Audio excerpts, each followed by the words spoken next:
सही पहचाना, मैं रुस्तु हूँ। मुझे तो यकीन ही नहीं आ रहा कि तुम मेरे सामने हो। तुम यहाँ आ गए मेरे दोस्त।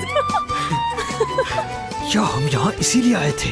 तो फिर तुम ही बताओ कि और क्या कर सकती हूँ मैं। यही सबसे बेहतर रास्ता है तुम्हारे लिए।